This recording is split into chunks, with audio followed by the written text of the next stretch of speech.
As histórias de vida do médium Chico Xavier são lições que calam em nosso coração. Para nos contar algumas delas, está aqui conosco Maíse Braga, vice-presidente da Comunhão Espírita de Brasília. Maíse, seja bem-vinda ao momento. Obrigada, Ana. Você conheceu pessoalmente Chico? Eu estive com ele em 76, no Congresso Mundial de Jornalistas e Escritores Espíritas, que a Comunhão promoveu aqui em Brasília. E em 92, quando minha filha tinha 9 anos, e fomos até lá para que ela o conhecesse. E qual foi a emoção Aliás, dela? 3 vezes. Em 78 também estive com ele. Olha, foi impressionante porque ele era uma figura impressionante na sua simplicidade, na sua beleza. E ele tinha uma característica que era você não sentir o seu corpo físico quando estava próximo a ele.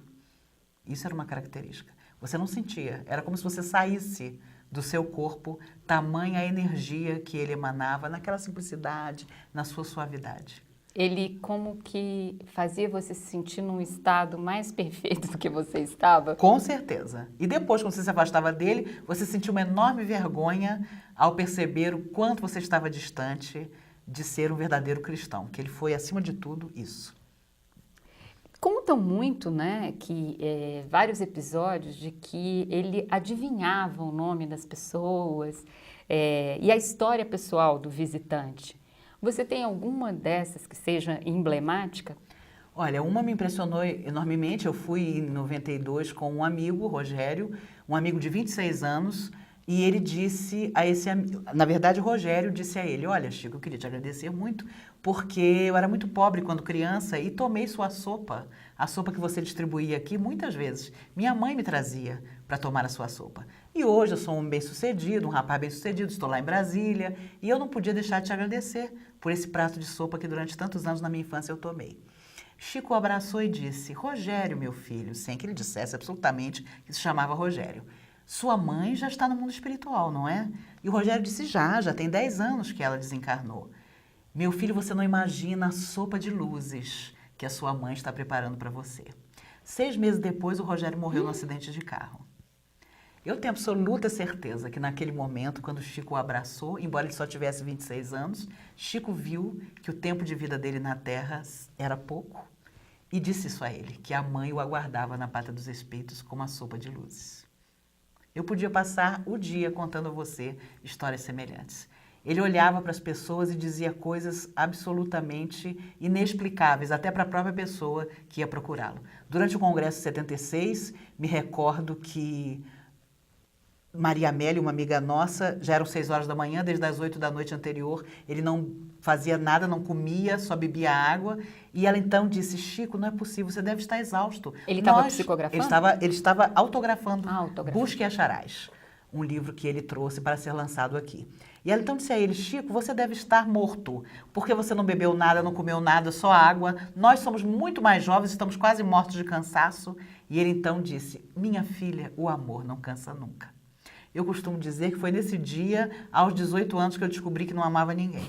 Porque eu estava absolutamente exausta, todos estávamos, e os organizadores, os visitantes que vieram do mundo inteiro, e ele, das 8 da noite de um dia, às 7 da manhã do dia seguinte, no ginásio de esporte superlotado, abraçando a cada um, autografando o livro, dando uma rosa a cada um, e muitas vezes, quando a pessoa se aproximava, ele começava a falar. Não me esqueço de um rapaz que se aproximou dele e ele olhou tristemente para o rapaz e disse: meu filho, cuidado com seus adversários espirituais, com os inimigos do invisível que assediam tanto você. 2 anos depois, ficamos sabendo que o rapaz havia se suicidado. Então, eram coisas impressionantes, inexplicáveis para o vulgo, para o leigo, mas que vindos de Chico Xavier eram sempre uma bênção, um aviso, um alerta. E o que te impressionava mais na figura física dele? A profunda humildade do vestir-se. Ele mesmo costumava dizer que os ternos que usava davam a clara certeza de que o defunto era maior do que ele, porque geralmente não combinava a altura do terno com ele mesmo ou a manga da blusa que ele usava, mas isso em absoluto não causava nenhuma espécie ao seu coração. Ele, quando recebia medalhas comemorativas, medalhas de homenagem, ele recebeu milhares, e ele não se furtava a isso, porque ele sabia que era o nome da doutrina espírita que surgia, e não o nome dele pessoalmente. Ele se deixava fotografar no jardim da casa simples dele, com a medalha no peito, sempre com terno, mas invariavelmente ele pegava um dos cachorros que tinha e colocava no colo, para nunca dizer que a foto era dele. Tem um amigo que tem até hoje uma foto em que ele escreveu na dedicatória, tinha no colo, na fotografia, o brinquinho, que era um piquinês preto que ele teve por muito tempo. E a dedicatória está escrito: não repare, brinquinho fez questão que eu saísse na foto com ele. Bom, muitas pessoas criticavam porque ele usava peruca, né? Uhum. E ele dizia que ele não tinha nenhum direito de agredir os outros com a feiura dele. Careca, ele era muito pior do que com a peruca. Muito mais tarde soube-se que tinha sido uma orientação espiritual usar a peruca, porque aqui na altura da cabeça nós temos o nosso chakra, o nosso centro de força principal. Se para nós já é complicado lidar com isso, imagine como era para Chico Xavier, que tinha que entrar em contato mental com espíritos de enorme evolução. Ele mesmo contava que ele, no momento de psicografar com Emmanuel, por exemplo, ele tinha que estender o seu nível mental ao máximo e Emmanuel baixar ao máximo para os dois se encontrarem no meio. Então imagina o esforço mental, a disciplina. Seriam enxaquecas poderosíssimas, porque ele estaria sem a proteção que o cabelo sempre nos dá, nesse centro de força tão importante que temos na altura da cabeça. O que você diria assim, sobre o comportamento dele, sempre humilde, né? O que se ouve é que ele nunca dizia uma palavra que não fosse caridosa sobre uma situação, às vezes, desesperadora, né, para as pessoas. Às vezes, pessoas que estavam numa situação equivocada, né, em posições equivocadas das suas vidas. Né? O que você teria para dizer para os nossos telespectadores sobre essa mansuetude dele? Foi tamanha a sua maneira extraordinária de viver que no dia que ele morreu, que ele desencarnou, o bispo de Uberaba disse: eu podia discordar de Chico Xavier sobre uma série de coisas, mas tenho que dizer que ele viveu exatamente como Jesus disse que todos nós deveríamos viver. Ele resumiu aquilo que todos nós sempre soubemos, a sua simplicidade, a sua tranquilidade e o fato dele acreditar que ele não fazia absolutamente nada demais. Simplesmente contava uma história que era da própria vida e fazia com que as pessoas sempre vissem o lado positivo de toda criatura. Ele passou por coisas que nós não podemos avaliar. Eu acredito que ele levou para o mundo espiritual dramas que ele vivenciou, calúnias as mais poderosas. Ele costumava, às vezes, comentar que ateus, católicos, protestantes nunca o haviam, de alguma forma, magoado. Mas eu tenho certeza que os espíritas fizeram isso muitas vezes. Porque quase era afrontosa a diferença entre a sua beleza espiritual e aquilo que nós conseguimos ser na frente dele. Eu me recordo de que uma vez ele perguntou a Emmanuel, e ele disse a Emmanuel que toda vez que Emmanuel se aproximava dele, ele ficava constrangido porque percebia a sombra que ainda existia dentro dele. E Emmanuel, então, numa das raríssimas vezes que o confortou, disse: você vive a mesma situação que eu, meu filho, porque quando eu vou às altas esferas do mundo espiritual buscar trabalho para nós dois, à frente desses benfeitores eu me sinto como um crocodilo.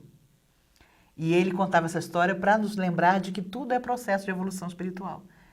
As pessoas que vêm à Terra, como um Chico Xavier, como uma Irmã Dulce, uma Madre Teresa, na verdade são recados que Deus nos manda, modelos. Olha só como você ainda vai ser, olha só como você deveria ser, mas você ainda não consegue.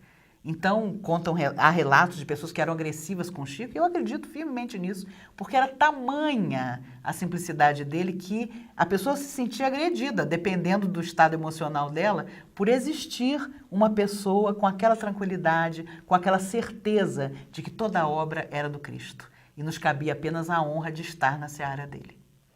Mas ele costumava dizer que no nome dele dizia o quanto ele era humilde, né? Ele dizia que o nome dele tinha cisco, né? E que contam também que Emmanuel tinha brigado com ele porque ele se colocava assim tão abaixo. Você poderia contar para os telespectadores um pouco dessas duas histórias? É verdade. Houve uma senhora que disse há muitos anos atrás a ele que perto dele ela não sabia como se comparar. E ele, para rebater, disse, minha filha, mas eu sou um verme. E depois levou uma bronca danada de Emmanuel, porque Emmanuel disse a ele, não se compare ao verme. Você não imagina o trabalho que Deus colocou para o verme. O quanto o verme é útil. E fez um discurso. Então, durante muito tempo, ele se apresentava assim, muito prazer, subverme. Porque ele não queria mais passar pela bronca de Emmanuel. Sempre que ele se colocava em algum patamar, o mais humilde que fosse, Emmanuel o corrigia para que ele fosse ainda mais humilde. Por isso, eu tenho certeza que não existiria a tarefa desses espíritos extraordinários que ao longo de 76 anos escreveram através dele, se não fosse ele, Chico. Mas também não existiria Chico se não fosse o Emmanuel. Porque Emmanuel foi o implacável mentor de Chico Xavier. Até o fim da vida ele dizia a Chico, cuidado, porque no momento final, às vezes, um dos nossos pés pode falhar. E não havia mais condição de falha, não é? Mas, mesmo assim, houve sempre por parte de Emmanuel. E o próprio Chico comentava que quando ele queria chorar, era Dr. Bezerra de Menezes que ele chamava. E uma vez, com uma dor atroz nos olhos, o Dr. Bezerra aparece, perguntou se estava doendo muito, ele já perdendo uma das vistas, de madrugada, psicografando Paulo Estevão, ele disse, eu estou sentindo uma dor, Dr. Bezerra, insuportável. E eu sei que eu sou um burro de carga, que eu não mereço nada, mas se o senhor pudesse me aliviar dessa dor, eu não estou aguentando. E o Dr. Bezerra, com aquele jeito cearense dele, disse, meu filho, se você é um burro de carga, o que sou eu? E Chico não teve dúvida, disse, o senhor é um veterinário de Deus, por favor, me ajude. E Dr. Bezerra colocou a mão nos olhos dele e a dor passou. Ele tinha com o Dr. Bezerra uma liberdade que com Emmanuel não tinha. Ele chorava. E quando Emmanuel via que ele estava chorando, dizia, você já parou de chorar? Então, lave seus olhos e comece a trabalhar novamente. Bom, mas com essa energia toda, devem ter havido curas, né? Por meio da energia dele. Havia casos de curas. Sem dúvida, e muito cedo, porque logo que o pai distribuiu os filhos, quando ficou viúvo, ele foi parar na casa de uma tia, uma senhora extremamente dementada, que o maltratou infinitas vezes. E que tinha um vizinho que tinha uma pústula na perna horrorosa. E já que o Chico dizia que via as pessoas que tinham morrido, ela decidiu que o Chico era um curador. E fez com que Chico lambesse a ferida do rapaz durante algumas semanas. Chico ficou desesperado, porque ele era um menino ainda, muito pequeno, mas a mãe, já desencarnada, lhe aparece e diz, não se preocupe, faça o que sua tia está mandando. Entre sua língua e a perna do rapaz, eu colocarei minha mão. E ele então, como se beijasse a mão da mãe, diariamente, aparentemente, lambia a ferida do rapaz, que ficou completamente curado. Mas nem isso convenceu a tia de que ele era uma pessoa diferente. Ela o maltratou de todas as maneiras que você pode imaginar, adorava dar surra nele. Ela dava uma surra de manhã, uma de tarde e uma de noite, que era para não perder o hábito, nem de bater nele, nem ele de apanhar. E quando ele chorava, a mãe lhe aparecia e dizia, não se preocupe, tudo isso vai fazer com que a sua personalidade suporte o que vai vir. Todos os obstáculos, todas as lutas da vida. E quando ela queria encontrar o culpado, era sempre o Chico. E os primos, todo mundo acusava o Chico de tudo, porque ele já ia apanhar mesmo, então ele era culpado de tudo. Ele passou por dramas muito grandes, mas a mãe sempre dizendo, eu estou providenciando um anjo que vai se casar com seu pai e vai juntar todos vocês debaixo da mesma casa. E surge Dona Cidália, que aceita o pedido de casamento do pai do Chico com a condição de que ele reunisse os filhos novamente. Dos 7 aos 9 anos, ela foi um anjo na vida do Chico, mas apenas durou 2 anos, porque aos 9 anos ela desencarna. E quando ela estava no leito de morte, ela chama o Chico, porque embora analfabeta, ela tinha intuição de que a tarefa do Chico não era qualquer uma. E ele chorando diz, mas a senhora ficou conosco tão pouco tempo, a senhora era o anjo que nos protegia, como é que eu vou ficar agora? E ela disse, meu filho, não se preocupe, agora você terá 2 anjos tomando conta de você, sua mãe e eu. E ela desencarna assim, com essas palavras, e o Chico realmente, muitos anos depois, tinha sempre a sua companhia, nas horas mais difíceis da vida, tanto da mãe como da sua madrasta. Chico era muito dedicado ao trabalho mediúnico, né? O que você nos conta dessa faceta dele, assim? Como é que era essa rotina dele? Era uma rotina altamente disciplinada, a ponto de 1952 a 1954, através de um trabalho dirigido por Arnaldo Rocha, havia psicofonia através do Chico. E tudo isso foi unido, todas essas mensagens recebidas durante 2 anos, só citando um exemplo, foram unidas no livro Instruções Psicofônicas, um clássico dentro da doutrina espírita, um livro maravilhoso. Imagine você, o que era um médium fiel como Chico, receber tanto um suicida como Eurípides Bassanufo, como o Dr. Bezerra de Menezes, como Cícero Pereira. É um livro magnífico. Mas ao final de 2 anos, Emmanuel encerrou tudo aquilo, dizendo que a verdadeira tarefa do médium era a psicografia. Não incorporação. Não era incorporação, não era psicofonia. Era o recebimento das obras. Então, foram 2 anos. O livro Instruções Psicofônicas é maravilhoso. Tem histórias divinas ali, tanto dos espíritos amigos de luz, como dos espíritos altamente sofredores, com uma fidelidade mediúnica impressionante, vinda da figura que era Chico Xavier. E ele mesmo dizia que as pessoas às vezes diziam que ele era louco, então ele dizia que ele era realmente um louco em permanente tratamento. E que o tratamento era fazer todo o bem possível, era trabalhar sob a tutela dos amigos espirituais, numa grande disciplina, porque durante 30 anos ele foi funcionário do Ministério da Agricultura, o único funcionário do Ministério que nunca faltou um dia ao trabalho, e, no entanto, passava as madrugadas psicografando, recebia o público no centro com uma disciplina tremenda, sempre com gravíssimos problemas de saúde. Ele nunca teve uma época de dizer, não, o Chico está muito bem. O Chico não está com uma dificuldade de saúde. Então, eu lamento quando as pessoas chegam perto de doutrina espírita e dizem, agora eu vou ficar bom. Agora nada mais vai me acontecer, porque eu vou desenvolver mediunidade, eu vou ajudar os outros e nada mais de ruim vai me acontecer. Eu fico calada, mas lembro sempre a vida de Chico Xavier, não é? Uma pessoa extraordinária que viveu para o bem, viveu para os outros, para a divulgação do que é luz e que, no entanto, sempre teve permanentes dificuldades de saúde, incompreensões, lutas materiais tremendas, sempre viveu com enorme dificuldade financeira, sem jamais aceitar os convites inúmeros que teve ao longo da vida para largar tudo e ser sustentado por determinadas pessoas. Esses convites sempre existiram. Mas ele jamais aceitou, passou grandes lutas. Seu irmão desencarnou quando ele ainda era muito jovem, o irmão tinha só 34 anos, deixou-lhe os filhos e todas as dívidas. E ele então tinha uma enorme dificuldade para honrar tudo isso, sempre com seu trabalho humilde. Ele já era procurado na Fazenda Modelo, onde trabalhou por muito tempo, e os taxistas que levavam as pessoas para conversar com o Chico não entravam na fazenda. E uma vez um jornalista perguntou, por que o senhor não me deixa lá dentro da fazenda? Por que o senhor está parando aqui? Eu vou ter que andar até encontrar o Chico na fazenda. Porque aí, meu senhor, até as vacas incorporam. Tamanha era, na época, a incompreensão da tarefa de Chico. E o chefe dele, que gostava muito dele, ficava contrariado, porque as pessoas iam procurá-lo no horário de trabalho, em busca de uma orientação segura, né? E ele tinha que coordenar tudo isso, precisava do emprego, materialmente falando, mas também não podia desprezar as pessoas que o procuravam.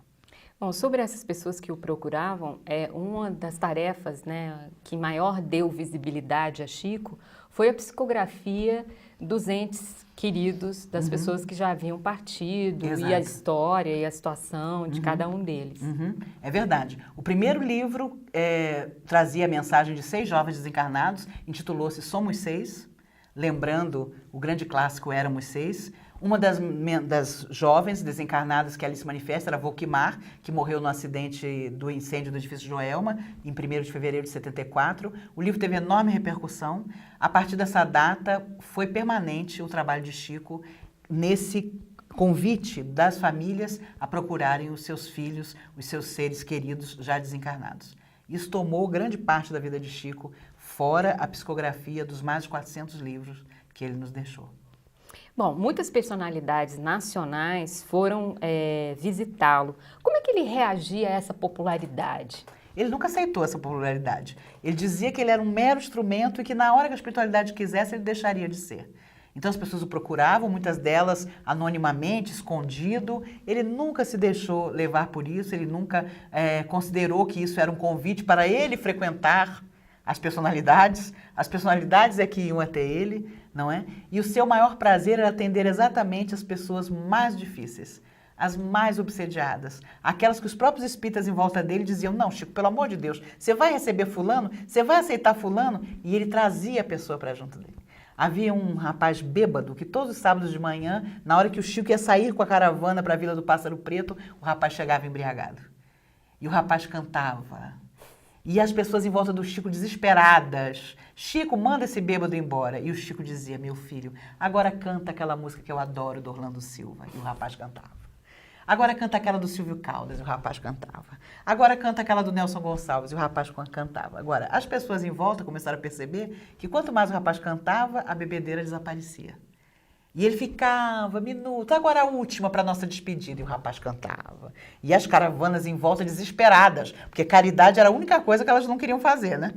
E aí, certa feita, um amigo que estava próximo disse que ouviu o rapaz dizer: Deus te abençoe, Chico Xavier. Porque só você sabe do meu drama, sabe por que eu bebo. Ele tinha uma filha de 6 anos que estava com ele pela mão, passou um ônibus e carregou a menina. E ele se culpava da morte da filha e por isso bebia. E o Chico sabia do drama dele. E o fazia cantar de manhã no sábado na porta da casa do Chico até que a bebedeira desaparecesse. Mas em volta as pessoas não se conformavam. Como é que o Chico dava trela para uma pessoa embriagada? Mas o Chico adorava exatamente isso. Na madrugada, muitas vezes voltando para a casa do centro espírita, atender a pessoas de toda sorte que, sabendo quem ele era, o interpelavam na rua e pediam que ele orasse por essas pessoas. Embriagados, pessoas que tinham uma vida considerada desequilibrada, no entanto, respeitavam demais a Chico. E ele tinha todo o coração para recebê-las. Bom, ele viajou ao exterior, né, divulgando a doutrina espírita. Em 1965.